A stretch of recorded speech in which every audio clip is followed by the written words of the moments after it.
My job is to somehow make them curious enough or persuade them by hook or crook to get more aware of themselves and where they came from and what they are into and what is already there, and just to bring it out.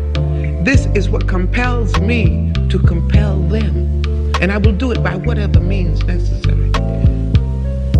Welcome to the Black Girls Heal podcast, where we talk about healing our intimacy disorders, unresolved trauma, and building a healthy relationship with first ourselves and then others. Every episode, we will talk about advice you can apply today to break unhealthy patterns and grow in your self-worth. I'm Sheena Lachey, love addiction coach and trauma specialist. Let's begin. Hello, and welcome to the latest episode of Black Girls Heal. I hope that this episode finds you well wherever you are. And I mean that. That's not just an opener. I truly hope that this episode finds you thriving and doing well wherever you are in the world, whatever you're doing, and that you're taking peace and space for yourself. So with that said, this weekend has been very hard for me. I even feel the emotions as I'm doing this intro that are still present, which is okay. Emotions are okay. But this weekend has been really hard for me. So you may or may not know, I said this in the previous episode, the transitions episode, the really short one, where I talked about how our text community was closing. And this text community I had for about a year and a half and a little bit more. And I would send messages to women a couple times a week, checking in. And this is just a recap for anyone who doesn't know what it is. But I would send inspirational messages, check-ins, grounding exercises a few times a week to women. And would poll the audience if there was anything that I was working on for Black Girls Heal to ask what they would be most interested in. If I was getting an influx of messages from people who were wanting to work together, I would send out the links to programs and all that stuff. So I really loved the list because I chose the company that I chose because it allowed me to have unlimited communications with people without being penalized. So every single text service that does mass messaging, not the ones that do private, like shadowing, like if you don't want people to know your phone number and you get like a private app, those will allow you to do one-on-one. But the ones that do where if I say hi, everybody who is subscribed gets a hi at the same time, those charge money. Those charge money for every single text you send out. And so not just you get charged for the hi. If there are 4,000 women on the list, then I get charged 4,000 times. And for every time someone replies back, I get charged for that. And every conversation if I wanted to continue the conversation with them, and laugh with them or say that's so funny or send an emoji or whatever, then you get charged for that, right? So you can imagine that can be very expensive.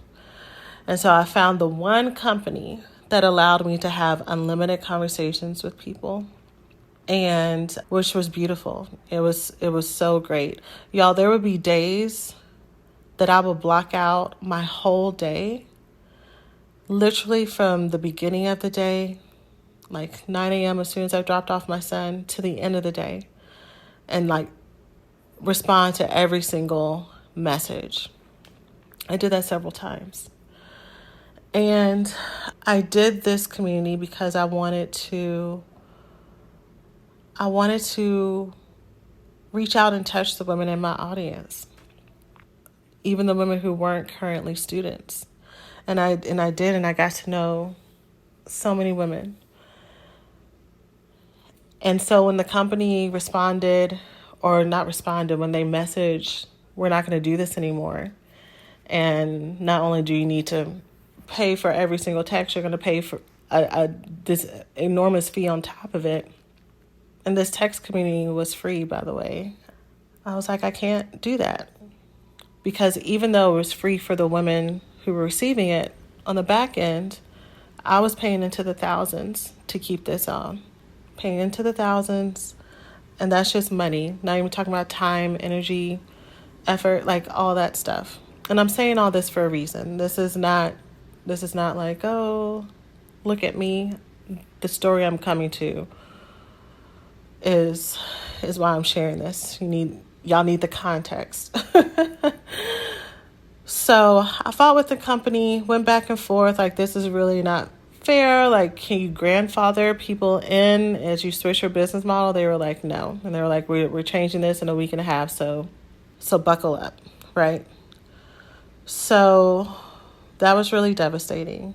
And so I had to share with the community. I didn't want to just completely ghost. And I got so many responses from people who were like, I'm so sad. And I was sad too. Some people were like, well, I would really love to continue this somehow.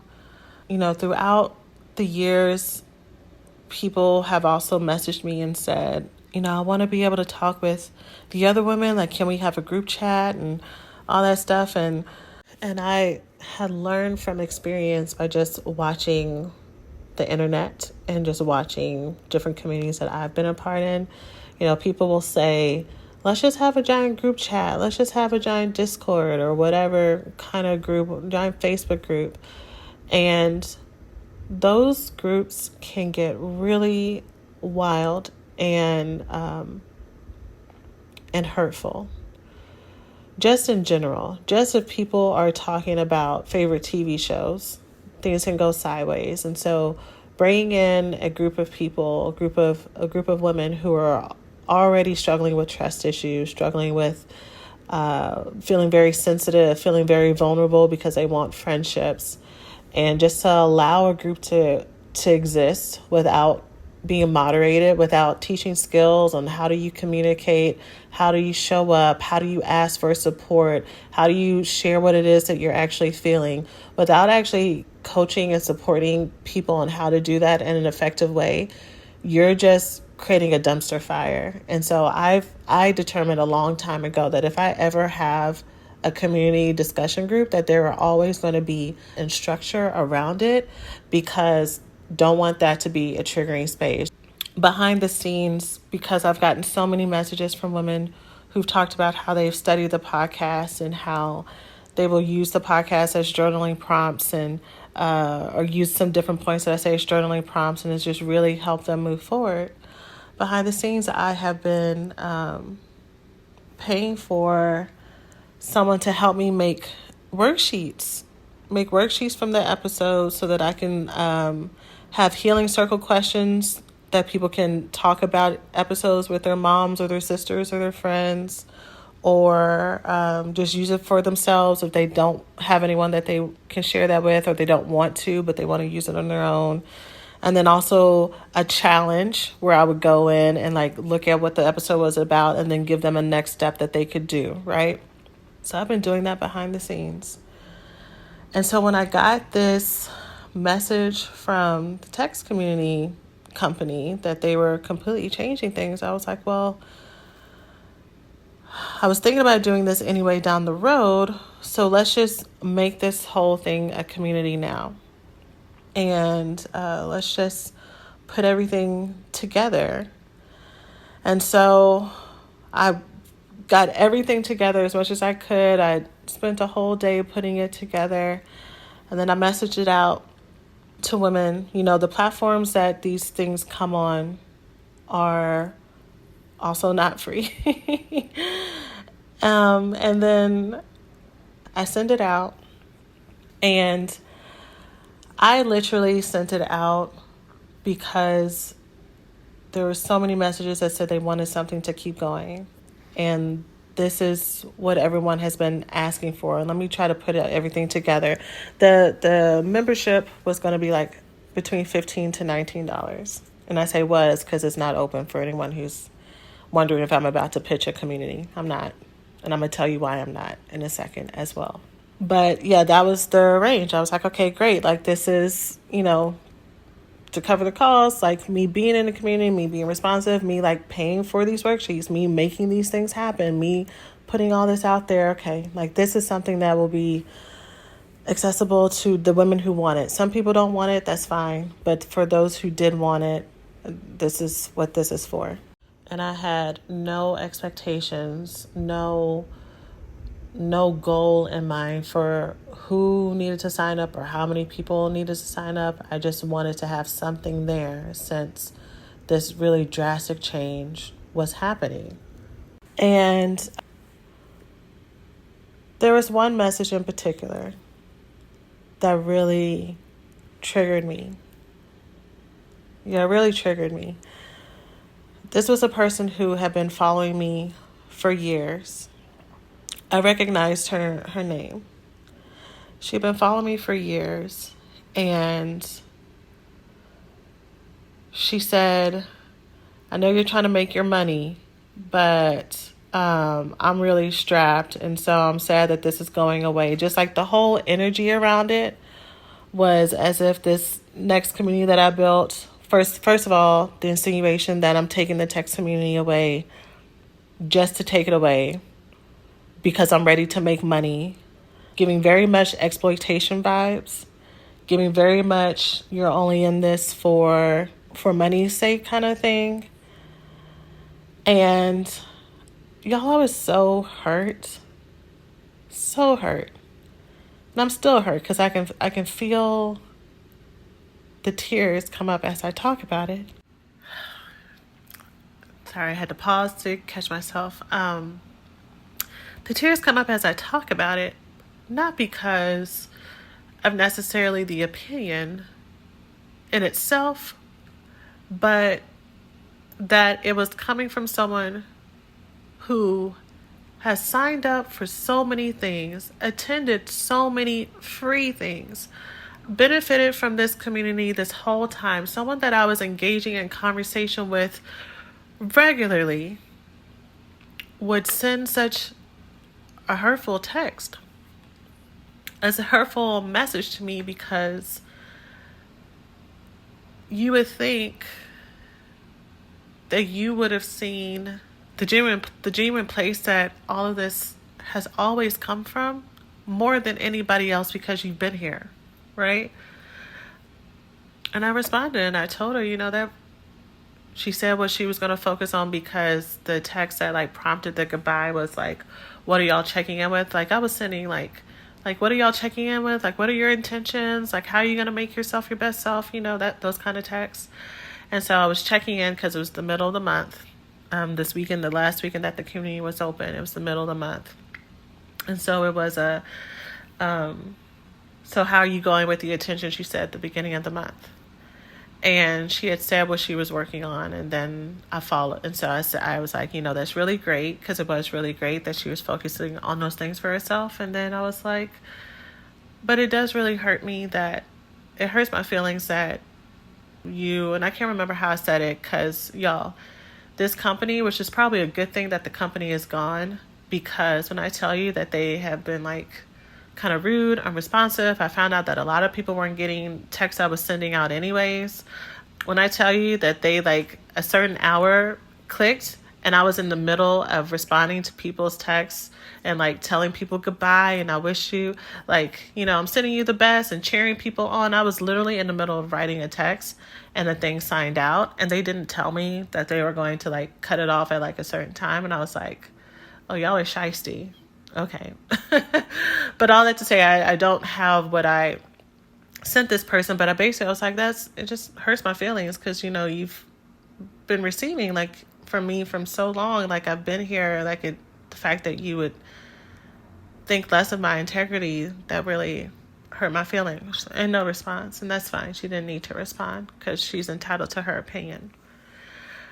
But what it did get me to start thinking about, and I think what this whole weekend made me start to think about, everybody else who responded, who replied was I've looked forward to getting these texts. They really came at just the right time that I needed it. It's you were in my brain.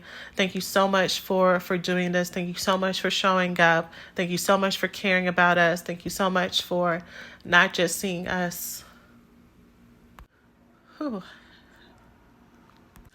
I keep trying to pause. My voice isn't breaking, but it's not working. So I'm just going to keep going because I don't want to spend all day recording this episode. And fun fact, I've tried to record this episode 3 different times thinking like, okay, some sleep is going to help this out. Let me call a friend and talk to them about it. That's going to help it out. But no, I think the emotions are here for a reason, and I need to honor them. But I am going to pause and catch my breath, but my voice may be wavering for a little bit before it comes back around.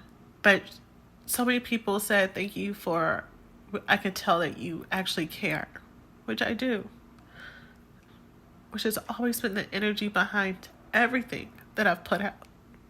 So again, I know I'm repeating it, but to have someone who was so close to that energy this whole time, question that, hurt my feelings. And there was one other person who was like, I'm like, how dare you move to charging people? You just want money because of whatever. And I'm like, girl, I have no idea who you are. I have no idea who you are and like what your thing is. So that one was easier. Like, it was frustrating, but that was easier to blow off versus this other person. But all that got me to thinking how so much of what I've done here in Black Girls Heal and the things I've put out and the reasons why I will have like these bigger programs, and then I'll be like, okay, but here's something like smaller for the people who aren't ready or don't have the finances, or, you know, let me go and try to figure out how to have all these other smaller initiatives or like free downloads, and why I make so much stuff. I make so much stuff to the point where I forget that it's out there. I had one student that was like, thank you so much for these supplemental audios for the card deck that I put out, and these like extra lessons that I made for them. And she was like, thank you so much for that. I forgot that I even did that. And I feel like I have overgiven. For anyone who's like, it sounds like you're doing too much. Yes, you're right. I've come to that place. But before I tell you more about that, but I feel like I've overgiven for so many reasons. I think one is I think I've been taxing myself, because I think in addition to me it coming from a genuine place, I think there's also been a core belief that I felt like I needed to make up for charging whatever I charge elsewhere. There's been a belief that if I have, that means somebody else is going without. It means that I need to bring myself down in some way to prove that I'm actually an authentic, genuine person. That it's my responsibility to figure out, no matter how much of a deficit it causes in me, mentally, emotionally, financially, energetically, it's my responsibility to take care of everybody around me. Thank you, parentification, because I carried on into this.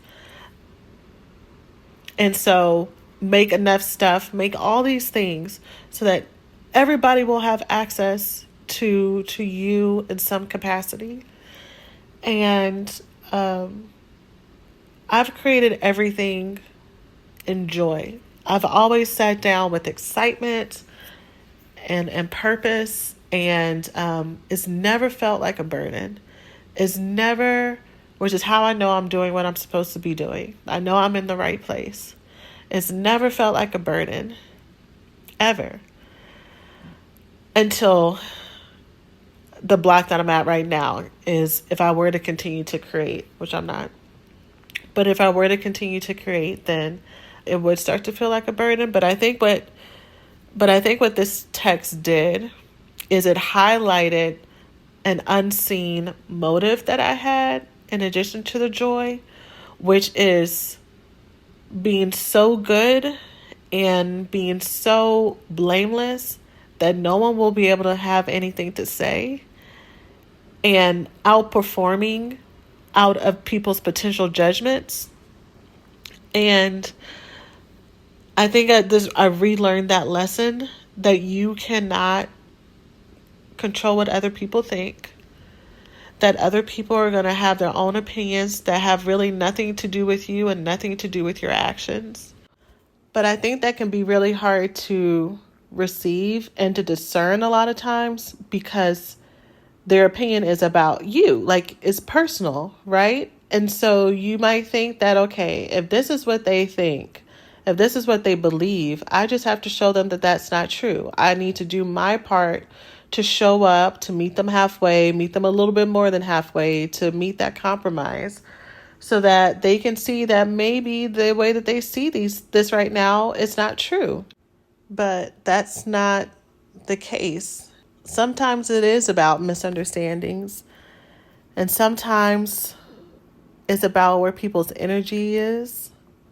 It's about their mentality, or it's just about the fact that you don't click, or the thing that we've all heard our whole life a million times that's really hard for codependents to hear is not everybody has to like you, and not everybody has to be okay with you. And when you grow up codependent, the way you survive is by people being happy with you.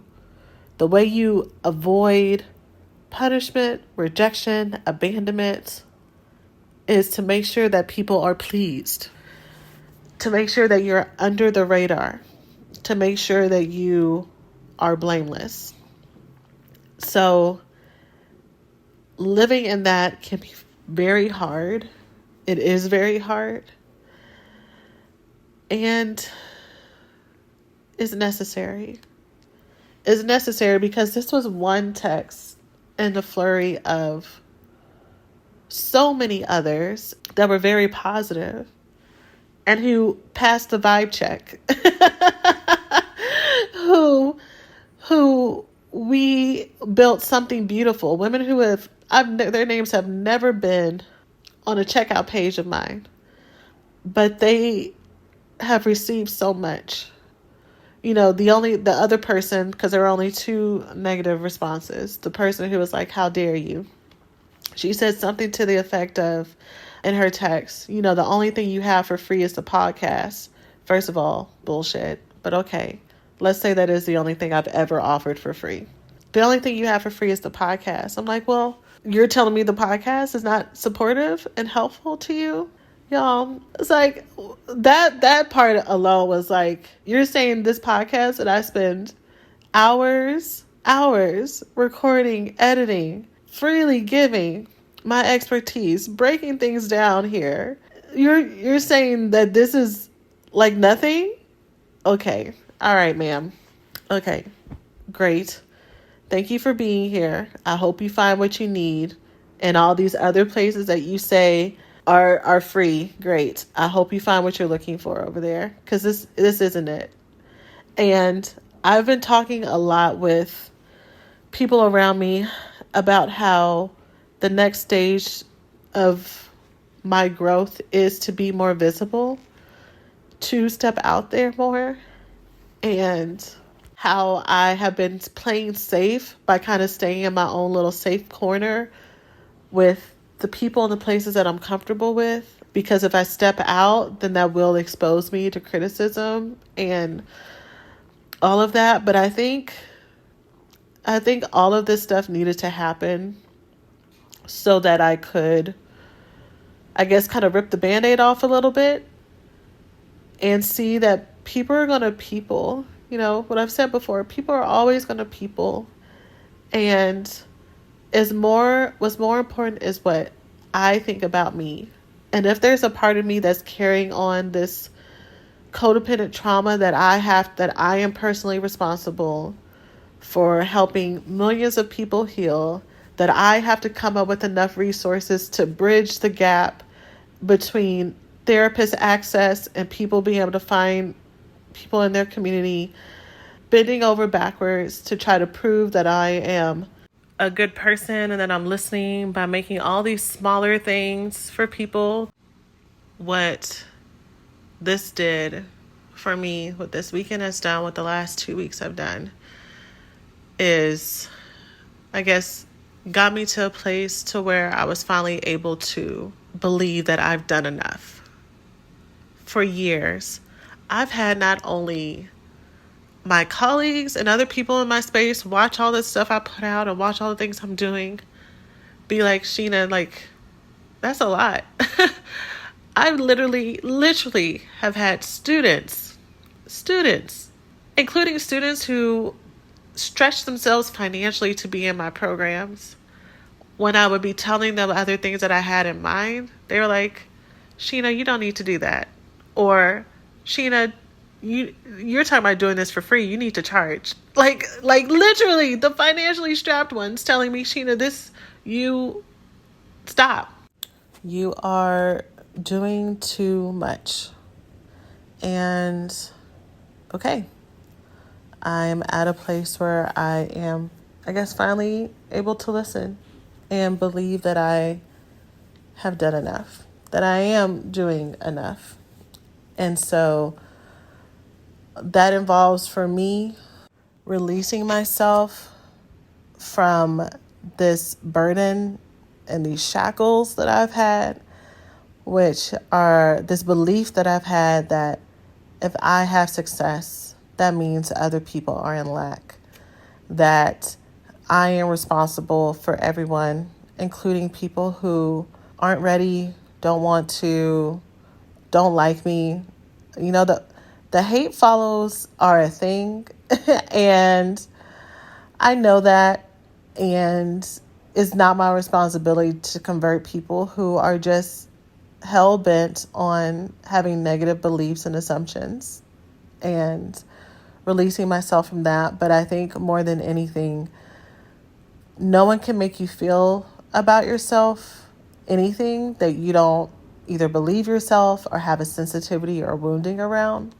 So it's really going to be digging into that, transforming that belief to know that I am enough, that I'm doing enough.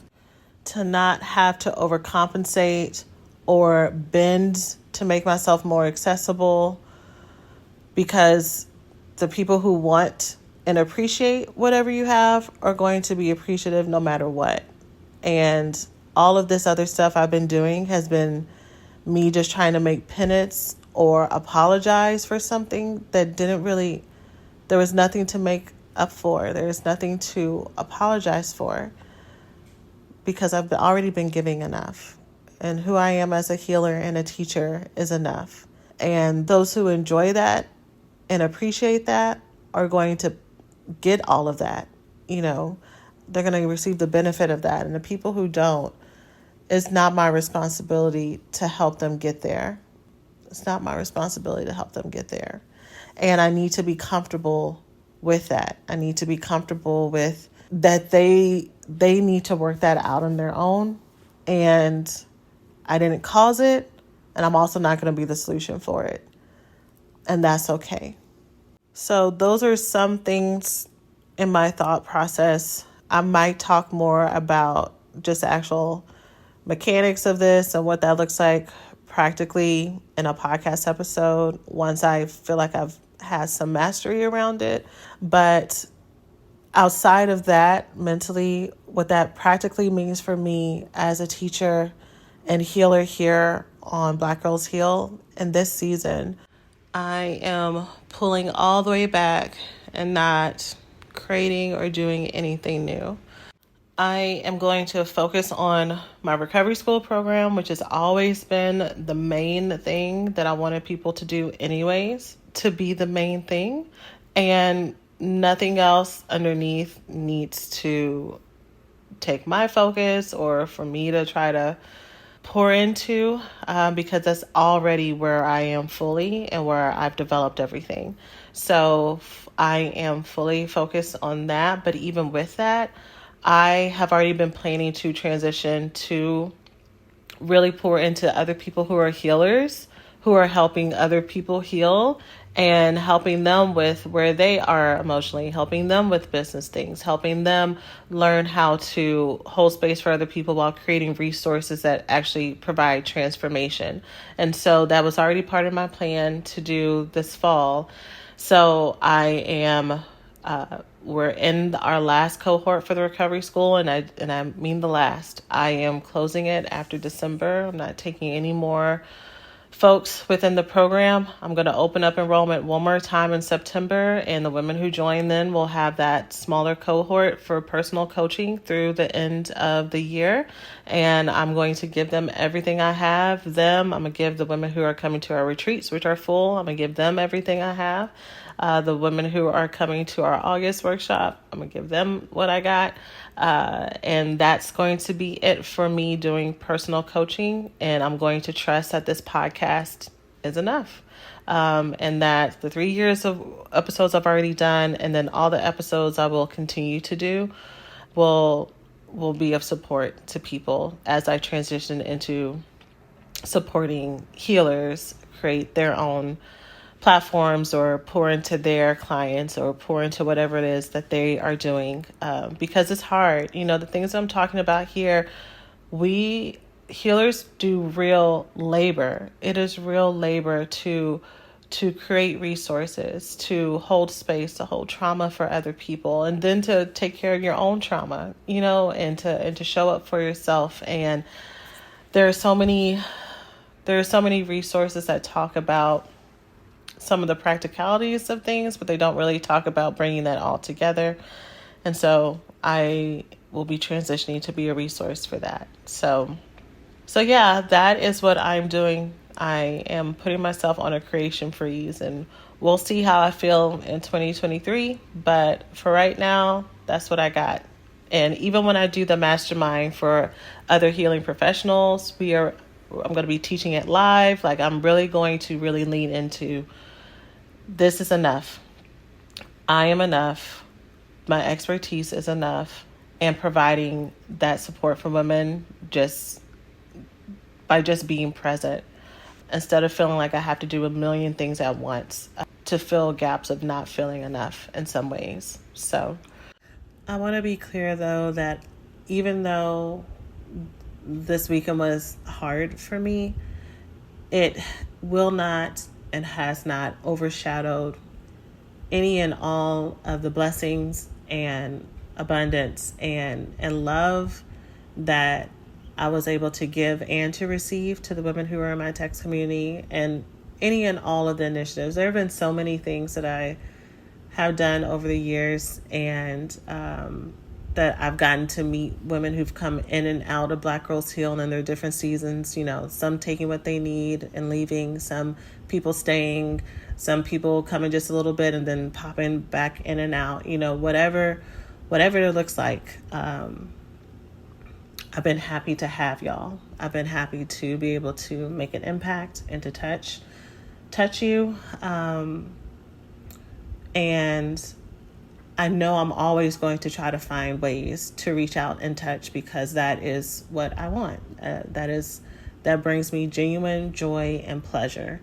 And even though I am going to need to be doing more work to make sure that my intentions behind it are not clouded, or to make sure that, maybe a better way to say it is, even if I'm doing something from authenticity, just to make sure that my expectations are grounded in me, and to be very mindful of where any other codependent patterns may be trying to sneak in. Because I know I'm always going to try to find a way to build community with the women here. I'm always going to be trying to figure out a way to reach out. And the text community was a really amazing blessing while we had it. And I know it's going to show up in a different form someplace, in some other way down the road. I highly doubt I'm going to be behind a microphone only, recording podcasts, but we'll see. So I don't want anyone to think, oh man, she got one negative comment and now she's She's not talking to anybody. I don't think that's the message that I communicated, but just in case, I wanted to make that clear. Hopefully this episode touched anyone who's also been maybe feeling stretched or overcompensating, or you've been trying to prove that you're enough to someone, a toxic family member who's just been intent on feeling as if you're the bad seed or the bad person. You've been really trying to be good with communication and being patient with them and hoping that your good or patient or loving behavior is going to snap them out of this judgment or belief they have about you. Hopefully you will release yourself from having to, kind of tap dance around this person, around their expectations, because their feelings and their beliefs are theirs. And all you are in charge of is you and how you show up. And if you know that you're doing things in integrity, if you know things that you're doing things that are good, then allowing that to be enough and trusting that whenever they are ready to catch up and join in and truly benefit from the amazing family member, daughter, wife, girlfriend, coworker, whoever that you are to them, then the door is open. But until then, you just need to focus on you. So I'm sending you all love, and I look forward to this next season. As always, please, please, please take care of yourselves. And I'll see you in the next one.